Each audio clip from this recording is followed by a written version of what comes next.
Well, thank you everybody for joining in. I see a couple colleagues of mine from past work signing in, so that's why you're seeing those come up in the chat. But first of all, we want to welcome everybody for joining in on the seminar or webinar. Really appreciate it. My name is Ross Mitchell. For those who don't know me, I'm a founding advisor with the Global Advisory Alliance. I'm based here in Toronto. At GAA, we work with companies and investors who are trying to turn climate and sustainability commitments into credible action. So what we've been saying, and if you've been following some of our posts, is that Canadian companies are under growing pressure to set science-based targets, but many are still working out how to build the internal capacity and even the technical capability to do that well. So there's a lot of questions out there about how to do that. That's why we're really pleased today to be hosting this webinar with the Science-Based Targets Initiative. And with that, I'm going to hand over to Maddie from SBTi, who's going to chair the session and introduce our speakers. So over to you, Maddie. Amazing. Thanks so much, Ross. Great to see lots of people joining today. Yeah, we're really excited to get chatting to Canadian organizations about what does this look like for you. So today we're going to be looking at it from a kind of panel perspective. So as you can see, we've got some fantastic panelists that have joined us today, and we'll allow them to introduce themselves. But just to give you some brief background on myself, so I'm the Learning and Development Specialist at SBTi. So my role is in the outreach and launch of the SBTi Academy, which is our brand new learning academy that we've released, which is pretty much free. The majority of the content on there for upskilling and understanding about what sustainability is. What sustainability is, what SBTi get up to, all of the kind of target validation, etc., and all the things that you need to learn about there. There are as well within that some sectoral pathways, so such as like introduction to flag, introduction to SMEs, so that you can really learn from it, because we know that our documents are very large and very overwhelming sometimes. So we've taken these and turned these into e-learning. And as part of that, my main role is the certification, which is what we're going to be focusing on today. So what is the SBTi certification? Maybe you've heard of it, maybe you haven't. We're going to hear from one of our certified experts, and to really get into what does this mean for the sector, what does this mean for growth in this area. And so with that, I'll hand over to Juliette, my colleague, to introduce herself, and then we'll go round. Thank you, Maddie, and hi, everyone. My name is Juliette Briey. I'm based in London in the UK. I'm a senior buildings analyst within the target validation team at the SBTi. And my previous experience or my background is as a consultant. So I've helped organizations build their GHG inventories and their net zero strategies for SMEs and specifically organizations in the built environment sector. So I have a breadth of knowledge when it comes to the difficulties of GHG inventory and accounting in general. Looking forward to the panel today. Great. If we can hand over to Sandy, and then Sujay will come to you after. Yes, good afternoon, everybody, and thank you for having me here. As a CPA CA with more than 20 years of firm and industry experience, including the last 3.5 years developing, implementing, and executing a formal ESG reporting program at Loblaw Companies, I'm excited to join the conversation here today. Hi, good afternoon, everyone. My name is Sujay Sarkar. I am an independent consultant with the GAA based in Canada. I have worked across oil and gas, clean sustainable fuels, and sustainability consulting, supporting organizations on creating GHG inventories, energy transition, decarbonization strategies, and sustainability reporting across various geographies. I recently completed the SBTi certification for near-term and net zero target setting, and I support companies in developing science-based pathways and preparing their SBTi submissions. So it is great to be here today, and I'm really looking forward to today's discussion on how companies in Canada can adopt science-based targets and translate climate commitments into practical actions. Amazing. Thanks so much, all. Yeah. Great, thanks. So what we'll do is we will start off maybe with a broader picture and then kind of zoom in a little bit from there. So we'll start off by thinking about like who SBTi are, maybe giving us an overview of what we'll get up to as an organization and the progress, I guess, that's been made and where we're at the moment. So to kind of kick us off and to give that umbrella landscape, I'll head over to you, Julia, for us, okay? Absolutely, Maddie. Thank you. So yeah, just to go back to the basics, as we're aware that some organizations may not know who we are as the SBTi. So the SBTi, or the Science-Based Targets Initiative, is a corporate climate action organization that helps companies and financial institutions take credible, science-aligned action on climate change. So our mission as an organization is to ensure that companies and financial institutions can decarbonize at a pace that is consistent with what the latest climate science tells us, just to ensure that we limit global temperature rise to 1.5 degrees. So the SBTi is divided into two organizations. We have the parent organization, so the SBTi charity, which develops the standards, tools, and the guidance that companies and financial institutions use to set their science-based targets. And then there's SBTi Services, which is a subsidiary of the SBTi charity. And SBTi Services operates the target validation services. So this is the body that will assess and validate companies and financial institutions' targets against our criteria. So we have progressed quite a bit since we were founded. Initially, the ambition was to encourage around 100 companies to set targets in line with climate science. And today we're more than 12,000 businesses that have either set science-based targets or actively committed to doing so. So there's been quite a bit of progress, especially in these past couple of years. So the number of companies between the end of 2023 and mid-2025 that have set near-term science-based targets has grown by 97%. And the number of companies that are setting both near-term and net zero targets has increased by 227%. We've seen a particular growth within Asia, with the number of validated companies that's increased by 134% within that same time period. So this really demonstrates the scale and urgency of global corporate climate action and the vital role that the SBTi can play in supporting and guiding that transition. In terms of how we've changed as well, this past year, there's been quite a few initiatives that have been implemented to increase the efficiency of the validation process. So at the start of 25, we introduced a new validation process that ensures that companies can be validated within 30 business days. We've even had one company that was validated in 2 business days. So we are very aware of the need for a bit more streamlining and acceleration of the validation process. Secondly, we've also introduced the validation portal, which has retired the previously used Excel submission forms for the validation process. And it provides a digital submission form, essentially, where companies have full ownership and control over their submissions and the targets that they set. And finally, what we're all here for today, the launch of the SBTi Academy and the certification program, which we'll speak more about later. Amazing, perfect. So what we can then do maybe is take this out a little bit further, and Sujay and Sandy will head to you next on this side of things, is kind of from your experience of working with companies, whether that's been internally or as a consultant, what have been the biggest challenges that companies have faced when engaging with SBTi, whether that's in particular to submitting targets or understanding the validation process, etc. Have there been any big things that have stood out for you as the challenges that organizations face when engaging with SBTi? Yeah, I can hop in here. I think for me, the biggest thing is the fear of getting started. And so whether it's the company as a whole or the individuals that are in the process of or tasked with doing the work, if it's a lack of knowledge or it's messy data or, limited team resources, I think we're often letting perfection get in the way of progress. And I know it sounds simple when you say, just get started one step at a time, but I really think it is, whether it's, looking into the academy now and doing a course to educate yourself, or opening that submission form and just looking at the questions and filling in what you can and then working to get the rest of it. It's really just about that fear. And I think if we can just do the first step, we'll find that it's not quite as difficult maybe as we thought in the beginning.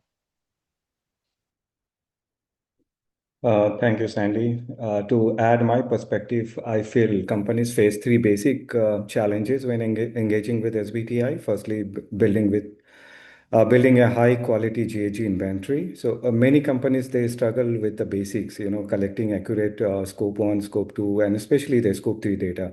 So incomplete activity data, inconsistent methodologies, and limited supplier information often slow down the entire process, target setting process. So without a strong inventory, everything else becomes more difficult to follow. So that's one of the very difficult aspects while setting the SBTi. The secondly, understanding the technical criteria and applying them correctly, interpreting them and applying them correctly.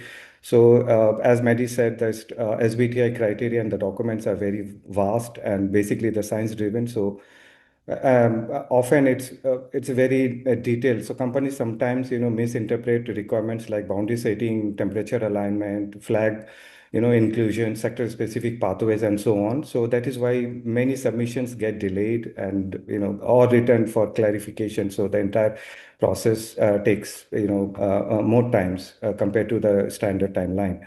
And thirdly, the translating emissions into a feasible, and credible reduction pathways. Even when companies understand the basic criteria, turning them into a realistic emissions reduction pathway is sometimes challenging. So, bridging the gap between ambitions and operational feasibility is often the hardest step, I would say. Yeah, amazing. And from your perspective, Juliette, is that something that is showing a lot? And obviously you're dealing with the day-to-day validations, many different companies per week. So maybe if you could speak to that, that would be fantastic. Yeah, no, absolutely. I completely agree with what Sandy and Sujay have shared. What we're seeing is a lot of companies that fall into quite common pitfalls. That's what we could qualify them as. It's usually around GHG inventory reporting, and also the stringent requirements of the SBTi as something that's already been reflected and already discussed. We have quite a few standards which are not light reads. And so there's quite a few requirements that can be easily missed. So what we're seeing, for example, are certain categories that are miscalculated or not using calculation methodologies that are allowed by the GHGP. Some categories that are considered immaterial, so are not calculated, which is not allowed within the SBTi, which can cause delays within the validation process, especially misunderstanding around GHGP requirements. Or lack of data, which is quite a big problem, especially with scope 3 downstream categories. Thinking in particular of category 10 or category 11, we're seeing a lot of companies struggling to get primary data. And so that can cause delays during the validation process.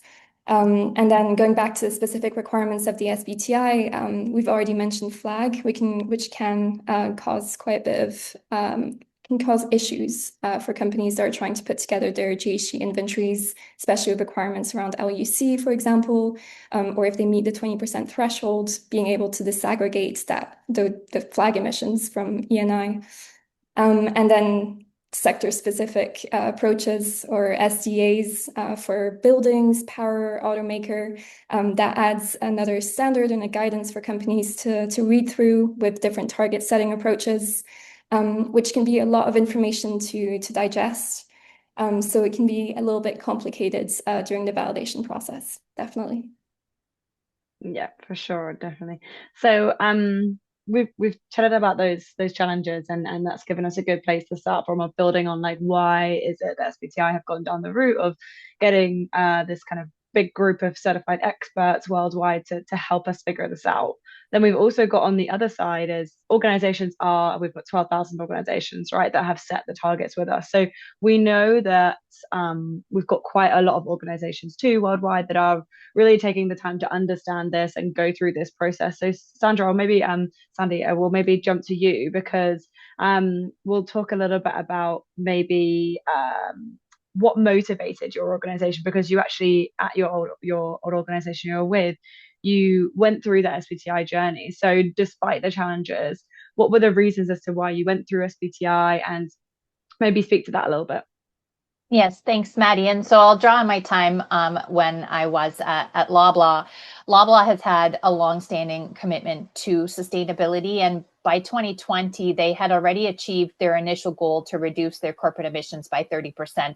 And we're really getting ready for the next challenge. But at that time, the world of ESG was a bit confusing. We use those terms like alphabet soup, the conflicting acronyms, all of the different frameworks, and it was a bit of a gray area. And so what we felt at the time was that SBTi brought essential clarity to this landscape, offering something that was standardized, globally consistent methodology for setting and validating those emission reduction targets.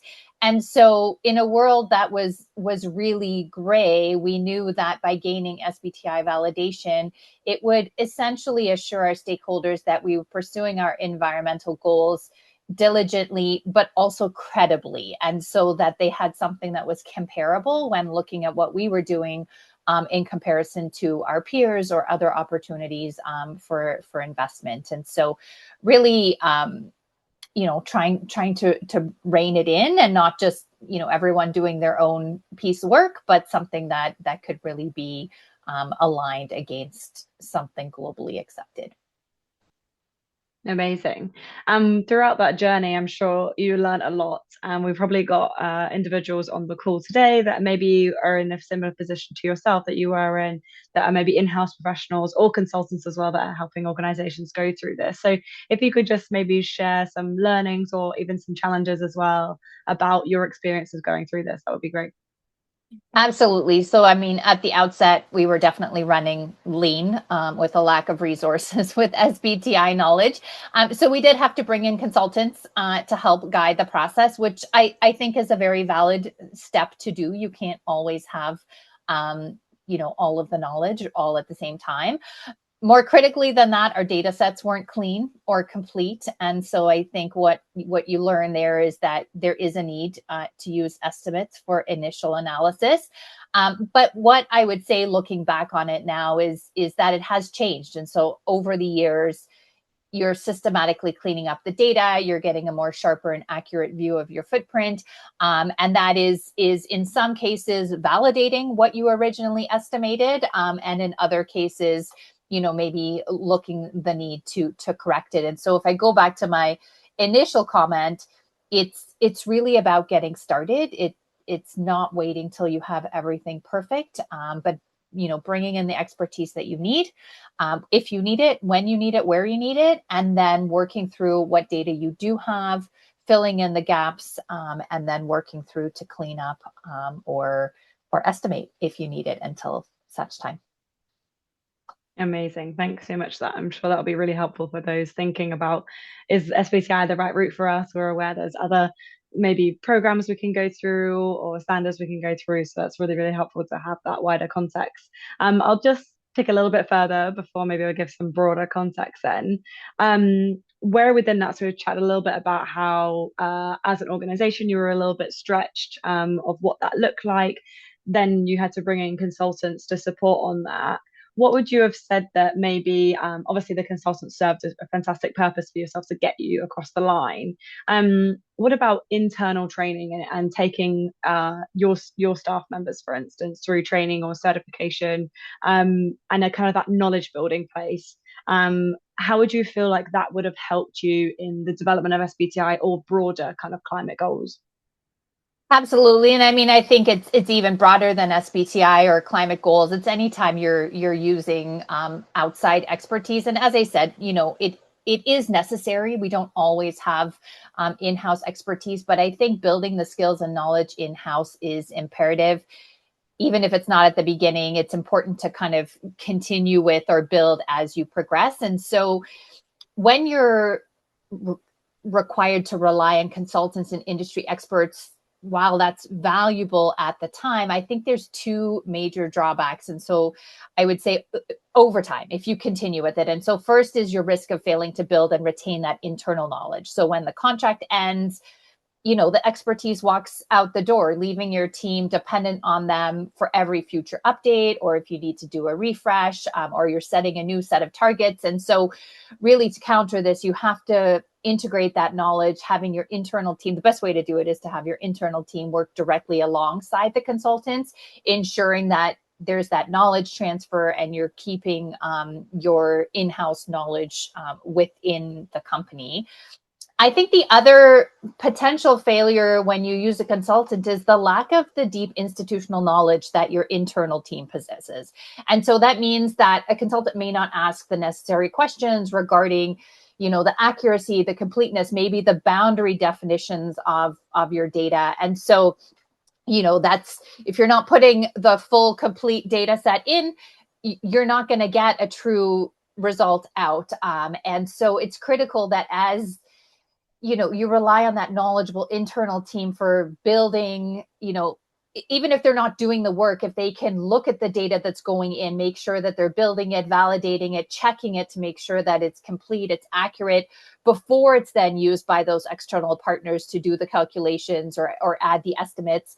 And then the same thing when the results come back. Does that make sense based on your internal knowledge? And so you can't really just hand it off to someone who knows nothing about your company. No matter how great they are, they don't have that ingrained knowledge. And so again, it's really pairing up, having your internal team learn by building that data set, handing it off, understanding what's being done with it, and then when it comes back, understanding the why behind it and how it was created, and then they can build and retain that knowledge when the consultant or the partner moves on to another job.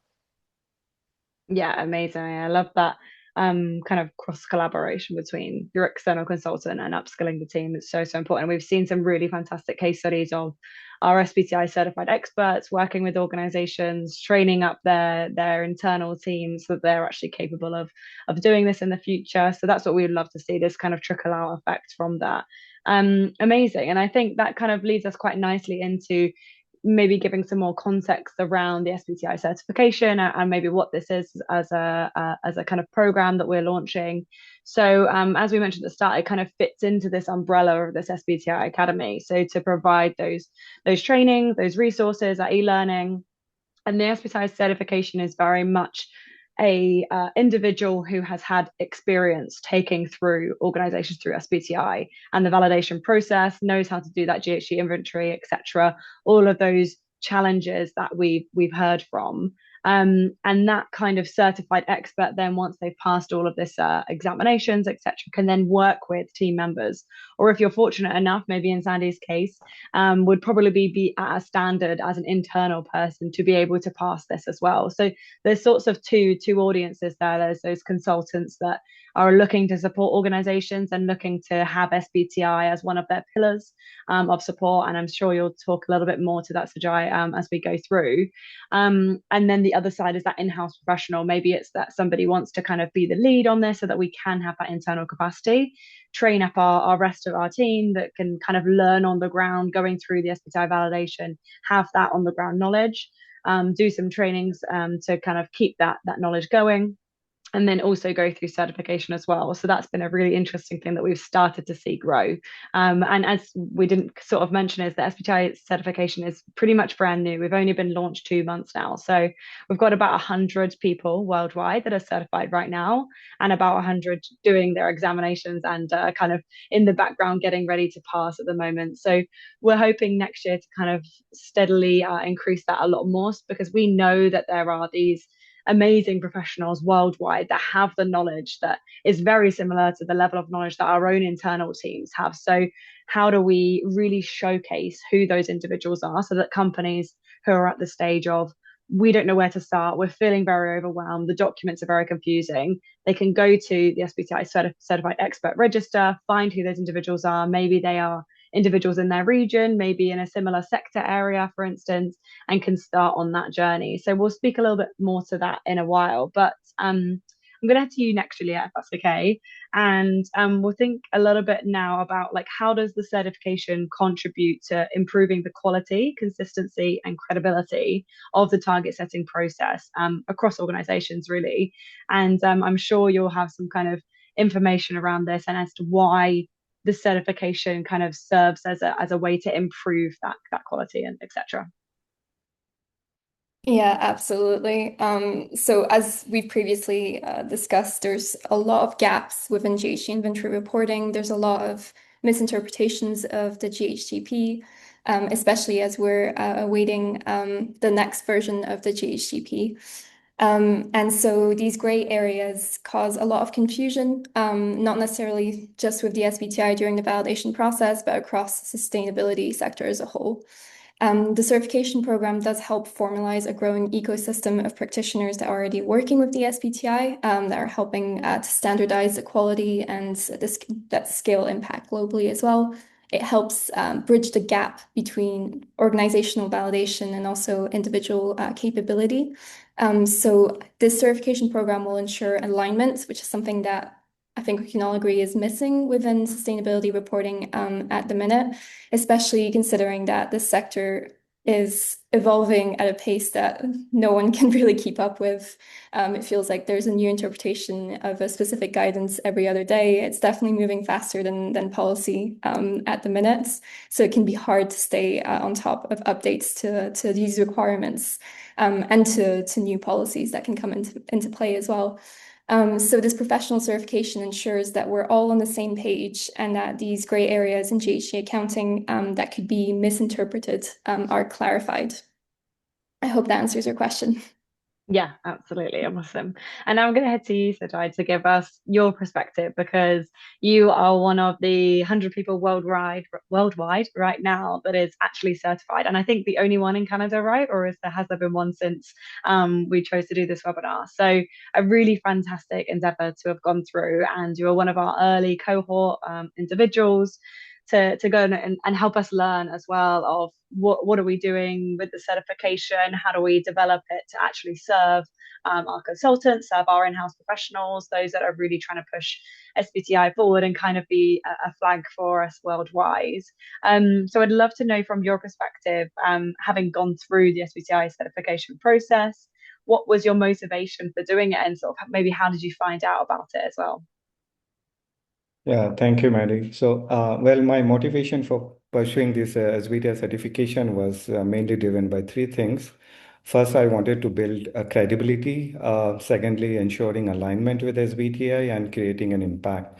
So, because I work closely with companies on GHG inventories and decarbonization strategy, so I wanted to ensure that the guidance I provide to the various organization is backed by strong science-based standards and becoming SBTi certified helps build that credibility, So it demonstrates that my advice follows and meets a very high technical and scientific standard. Secondly, I feel it was important to deepen my technical knowledge in SBTi methodologies across near-term targets as well as net zero pathways and sector-specific approaches. This certification process, the entire process really strengthened my understanding of, feasibility assessments, boundary settings, and emissions modeling. So this ensured that I am fully aligned with the SBTi frameworks while supporting organizations. And finally, my motivation was impact driven. As we have talked about that many companies are now moving from commitment to implementation stage, and they need various advisors who are not just familiar with SBTi, but also are certified at the same time. So I wanted to support these organizations with confidence from, interpreting criteria to building emissions reduction pathways to preparing their submissions. So for me, the certification was about more than learning. It was about ensuring that the support I provide is credible, is science aligned, and truly actionable for organizations. Yeah, awesome. And I think even as somebody that works with SBTi all the time, you can sometimes double guess yourself, oh, have I interpreted that right? Was that the right way of giving that advice to this organization, for instance? And I think going through the certification actually gives you that own validation as well of, yeah, that is, I am interpreting it really well. I do understand all the processes, etc. So I'm sure it can be a very rewarding process in that way as well. To kind of add on to that, then maybe thinking post now being a certified expert and being one of the only ones worldwide, what has the way in which you've been engaging with companies, or how has the certification changed the way that you support companies in setting or validating the targets? I feel that the certification has really changed my perspective and approach in two big ways. Firstly, it has made my work far more structured and fully aligned with SBTi exact criteria. Earlier, I used to rely basically on the experiences and the general best practices, but now I know what the SBTi expects as part of their submission. So I exactly follow the precise step-by-step approach that reflects how SBTi is actually evaluating and validating the targets. And secondly, I can now help companies move faster from the data collection to the decision-making process. So I know how exactly the entire process is for the near term as well as the net zero targets. I can quickly streamline the entire process, ensuring that these targets meets the scientific thresholds right from the beginning, right from the day one. So overall, the certification has made me support more accurate, more compliant, and more efficient.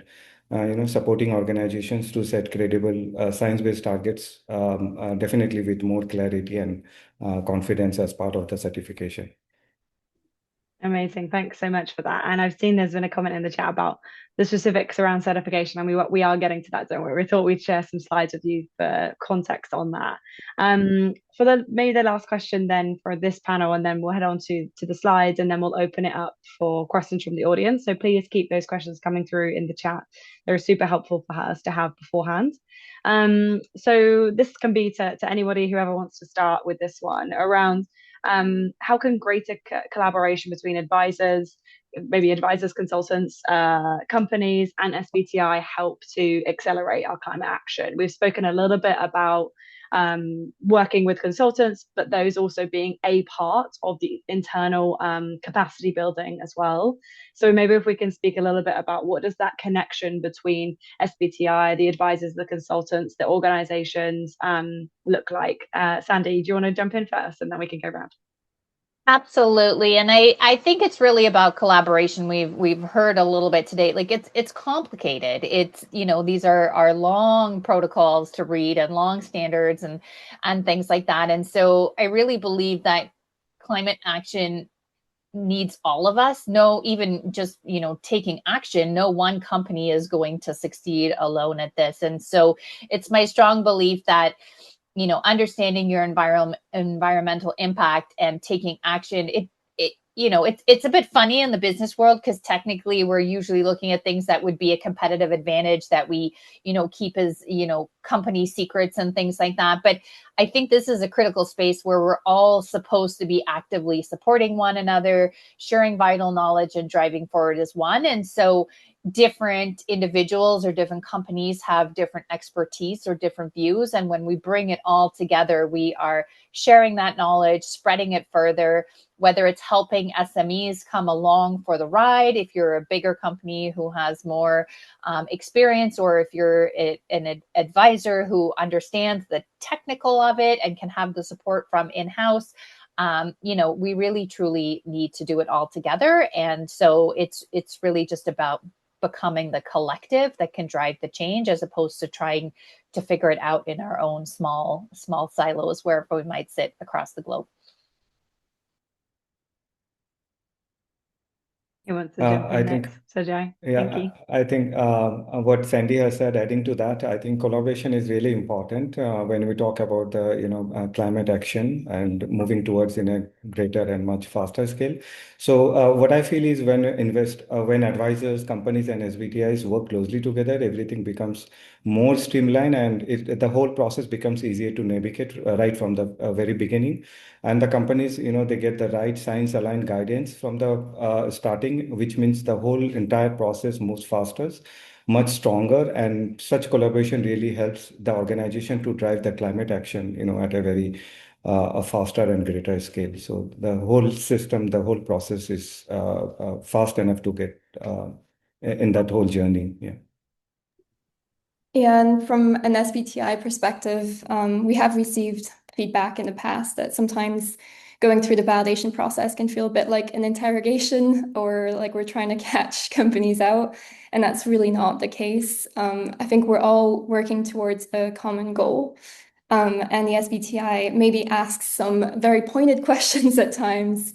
But again, we're just trying to ensure that the consistency is there, and that the targets that are being set are science-based, as the name of our organization suggests.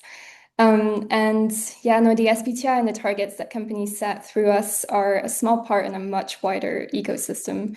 We recognize that companies have a lot of work to do in the background in order to meet those targets and, well, to set those targets in the first place with setting up a GHG inventory. But that's why that collaboration is so crucial. It's not meant to be a painful process. It is meant to be different organizations and different people working together towards that common goal. Amazing. That was a really succinct wrap up there of the kind of panel side of things. So what we'll do now, we're going to come back to our panel in just a moment.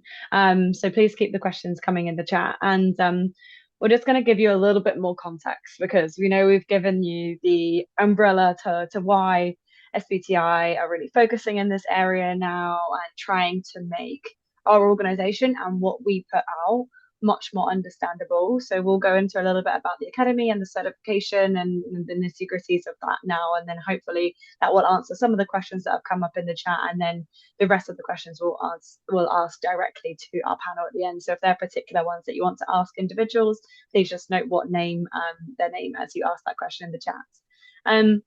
So to kind of really go back to the SBTi Academy and what it is that we've actually launched. So we know that skills and whether you want to call them green skills or just wider skills around climate action, what does that look like? We know that those are becoming more and more in demand. And so for us, having a very large team that is so science driven, we thought it was really imperative for us to kind of produce some modules and some learnings and the certification that really helps to understand and to create this kind of atmosphere of learning within this. So what we've got two key areas of the SBTi Academy. One is the training side of things, and about 75% of the training modules are totally free. So whether you are right now thinking, okay, do you know what? I don't think I'm at the stage to go through certification. I'm not fully clued up on SBTi, but maybe I want to upskill myself or my wider team, for instance. And that would be where you would start to go into either the onboarding, and that gives you a kind of introduction level, understanding technical concepts, and then those kind of flag and SME pathways, which are very difficult for many organizations to kind of interpret. And then you have the practitioners hub, and that's more for those that are using SBTi on a daily basis. So that it goes into a little bit depth of different case studies, doing different data points and mapping out what those inventories look like a little bit. And then where we will talk to is the SBTi hub, which is for those experts. So to give you a little bit more context, these are the modules that you get access to in the training side of things.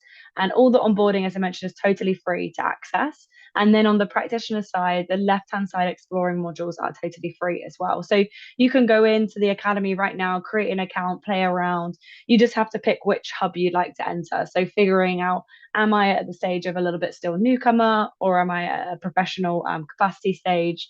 You would pick which route you want to join the SBTi Academy in, and it will show you access to those modules, and you can have a play around those and jump in and out as you see fit, and to start to really take that knowledge into your wider team as well. That's what we'd love to see, kind of 2, 3, 4 team members joining and working through those modules together to really understand what does this mean for their organization.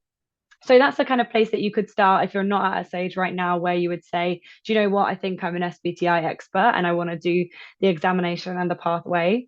So for more context, the certification and the training are very separate. So the training in itself doesn't get you ready completely to pass the certification. In between that, we've got, as we've mentioned, about working with that consultant who's really knowledgeable on SBTi and taking an organization through the SBTi target process and target validation process, so that you can get that real understanding of working with a company and understanding, okay, what are the challenges that these organizations face? How are they actually mapping those GHG inventories, for instance? So all of these little aspects that you will pick up through working with an organization, either learning from a consultant, learning from someone in-house, or taking an organization through it as part of a wider consultancy. So the certification is a formal 7-part assessment. So there are 7 assessments that you will have to complete to be able to do this. And on the next page, it will tell you what exactly those are. But as I mentioned, it's intended for those sustainability, climate, ESG consultants on the one side, or the in-house professionals on the other side. And what we're really fortunate to have had is that the entirety of the SBTi certification was developed by our technical experts. So we have had this fantastic team work on this for the last couple of years of making sure that each and every single one of these questions has been verified, checks against standard, has really got it to exactly what it should be. And we've also gone through a really vigorous testing worldwide as well. So we did a pre-testing stage with our internal teams, and then we went externally for 2 pilot tests before we went out to launching just in September this year. So what we kind of aim for with the certification is, as I mentioned, we know that there are these experts worldwide that have got this knowledge, and we really wanted to be able to find them, know who they are, and to really just give them the capability to say, yeah, do you know what, I've worked with the SBTi standards and all of the interpretations, and I've got this knowledge. So I'd really like to have some qualification to back up my knowledge on this side of things, because we all know that it's very kind of a cowboy arena out there around like what sort of knowledge individuals have, what sort of skill sets, but how do we verify that? So that's really where we've tried to work in creating this engaged and activated network of trusted experts that we know have passed our really stringent assessment process, basically. And as Juliette spoke to a little bit around higher quality submissions and that kind of efficiency in the validation process as well. So these are the areas that the certification goes into, as I mentioned a little bit about. So the inventory all the way through to completing submission questions and those post-validation requirements as well. So you can start to see here that this is actually mapped exactly to how the validation process works. So when an organization says, yep, okay, we want to set an SBTi target, how does this actually work? This certification is mapped directly to that and the steps that it takes to be able to complete this as well. So you can find out a little bit more information. We have our own webpage on this where you can find out particular aspects of it, or when you go in to create an account on the SBTi Academy, you can create an account within the certification hub and play around and see what exactly you'll be tested on, and some kind of guidance pieces. If you then decide to go down that route, you'll see that before purchasing. So a little bit around the kind of assessment style. So you do have multiple choice mostly. There are a few questions where you're asked to calculate. So there will be case studies, for instance, that we have created with different companies. Those aren't using sectoral specific guidance pathways. They're using the main standards, just so that we're not kind of, at the moment, we've just got our main certification. In the future, we will look to have those sort of add-ons that will be particular sector focus, for instance. And this is very much in line with case studies that we see day to day come through from organizations. So a little bit of data there, a little bit of multiple choice. Throughout the whole assessment, you will have around 110 questions, and this is split between those 7 assessments, ranging from 20-minute examinations all the way through to 2 hours long examinations. So they can be done at any periods. You can start with 7 if you'd like and go back to 1, or you can go through the whole process that way. So it's a good way in which you can kind of start and stop and take your time, and you'll have a total of 3 months to actually go through that process. And as it says there, you get 2 attempts per section. So if you think on the first round, oh, actually, we didn't pass that go, you will have another section, another opportunity to pass that section. So within the certification itself, you've got the 7-part assessment, but what you have got as well is access to all the kind of training that we provide as well as our readiness pack, our interpretation, our question interpretation guidance, and a reading list as well. So there is a little bit that needs to happen in terms of knowledge gaps and just assessing what the skill level is, that is done on a personal basis as well. So we chatted a little bit about this. I won't go too much into it, but as Sujay mentioned about, for yourself, it may be going down the route of wanting this kind of professional qualification, of wanting to align yourself, not just your organization, with the science-based targets. And what does this mean with climate science? And as well, we are a new certification, right? So differentiation in the market, there are only about 100 certified right now. Maybe you could be the first one in your region, for instance, to be certified, or maybe you're thinking about 3, 4, 5 members of your team worldwide going down this route. We've had a lot of great case studies of organizations picking one person per region and then creating an SBTi internal team. So that's been a really interesting thing to see developed. And then you can join a global community. So right now, you will get access to be listed on our certified experts register, which is on the SBTi website. But in the future, we are going to be looking at how do we best work to showcase who our SBTi certified experts are. So there will be opportunities for case studies, for joining webinars with us, for hosting events, for instance. So there's an opportunity here for wider development and wider collaboration in that way. This is just what the certified experts register looks like. So you can start to see if you're an individual right now that wants to see, is there someone in my region? Is there someone from a sector that I work in, for instance? You can start to see and search through who those individuals are as well, to give you more context. And as you'll see on the right-hand side, what certification the name of it is right now. As we just released the other day, the new corporate standard won't be fully needed until 2028. So right now, if you're getting certified, you are getting certified obviously under the current standard, because that's the only one that's been verified, has been tested, etc. And all of the certification questions have been created based on that. So your certification will be valid for 2 years. And upon that point, you won't need to recertify completely. So you won't need to have to do all 7 sections in 2 years' time, but you will have to do an add-on that will be the new certification standard. So this will be 1 to 2 examinations that will really just kind of showcase what does this look like, how are the changes between the old and new.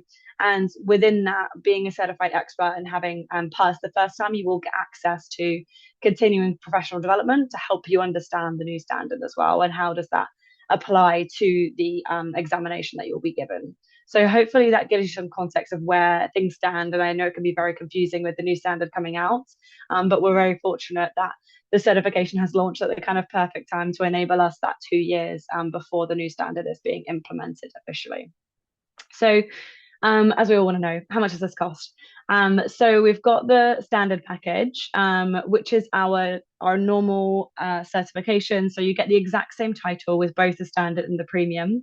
The only difference between the standard and premium is that you get one-to-one support access with premium. And that really only means if you are an organization that is, or a consultant that's helping companies go through SBTi, and you've got questions like, what does the flag criteria mean? How do I implement that, for instance? You can use these sessions. You get 4 sessions with our technical team to really make sure that you're interpreting the guidance correctly. So the advice you're giving is really solid advice. So that's not to help with, I'm struggling on module 1, for instance. I've failed here. I need some advice. It's not to do with the certification itself. It's for the certified experts themselves to get that one-to-one with our organization. So that's pretty much the only time that individuals can get access to our team, which we're really excited to have, and to kind of build that connection with our certified experts in that way. So you can use this QR code to head to our website, and what we have done as well is we've given a 10% discount off for those that are attending the session today. So you can use the code GAA10 for that. And that is because we're very grateful to have joined this call today and to speak to your audience. There is, at any point, you can book a meeting with us. So just drop us an email at the certification inbox. And if you want to talk about, maybe you have 3 or 4 team members that want to be onboarded, for instance, or maybe you just have more questions that we haven't had time to answer today about the nitty-gritty part of it, you can email us there. So please do so, and then find more information about the certification on our website. So I know we've run through a lot then, but I know we've only got about 7 minutes or so left of the webinar. So I want us to head back to our panel and to just look at the questions in the chat. I will jump to one of them. Is there a mock test? I'll jump to that one first, and then if there's wider questions, I'll ask those to the panel. We'll just go through the logistical ones to start with. There are a few practice questions in our readiness pack. But what obviously you will get opportunity is to go for each section twice. So if you find that actually it's really difficult, you can give it a go once and then actually realize that, okay, I might need to go back and do some knowledge gaps fills in between. But there are a few questions that we tell you of the types of styles of questions that you'll get, just to help that process as well. Juliette, did you see any questions that were in the chat that were relatable to the group whilst I have a read through? There's a lot of questions around the certification, but that's definitely later on. Oh, that is in US dollar. Sorry for those. Amazing. I'll just go to the question that's around the current certification only covers cross-sector and not the flag financial sector or any other sectors. Yes, it does right now. So what we will be developing in the future, especially once the new standard is fleshed out a lot more, is sectoral specific areas. So this will enable certified experts that have passed the general certification. You have to have that one under your belt first, to then go through a sectoral area. So we will have those particular ones, and we'll be working directly with our internal teams to create that, so that those can be specific areas as well. Awesome. Amazing. So yeah, very general at the moment, but will become a lot more varied as we go through.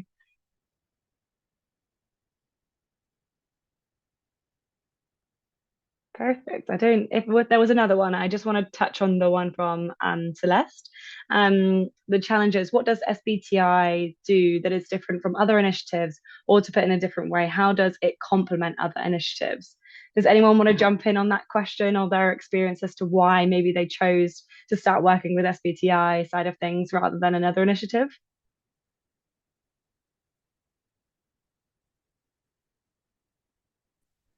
I could maybe jump in. I mean, I think it really just depends on your strategy. It depends on where your key stakeholders are.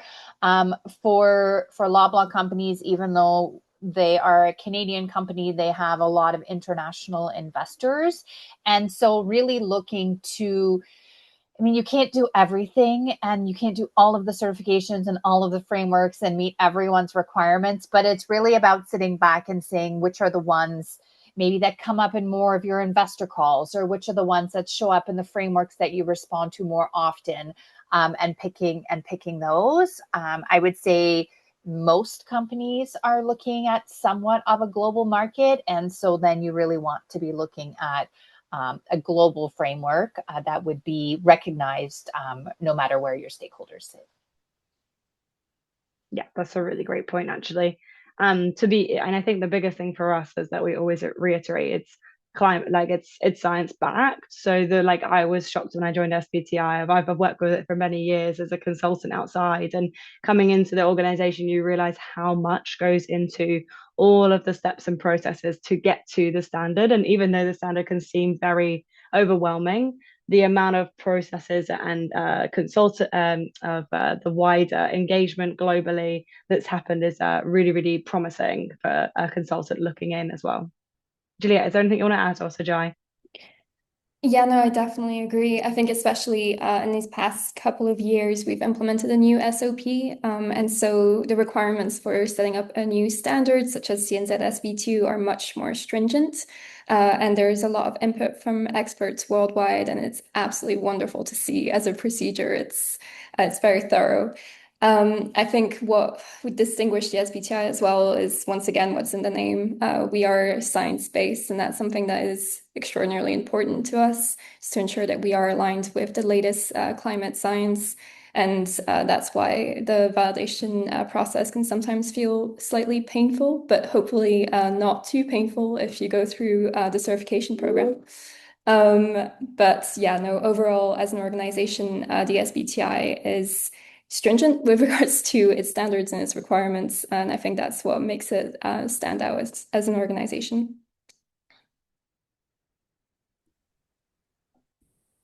Amazing. Okay, fab. I think we'll wrap up there. Thank you for those that are commenting in the chat to say thank you for us joining. We really appreciate that. And it's great to host these webinars all across the world. We've done a lot of regions now, so it's really great for us to be working with Canada as well. I'll hand back over to you, Ross, and thanks, panelists. Thank you very much, Maddie. I want to give a big round of applause to our presenters. I think they did all a fantastic job. So starting with you, of course, Maddie did a great job leading this seminar. Sujay, Sandra, and Juliette, thank you very much for your participation and your great input, and answering all the questions as much as possible. I see we have a lot of questions. Probably didn't go through all of them, but please continue to reach out to us, and as Maddie said, we can be in touch with you, also through LinkedIn.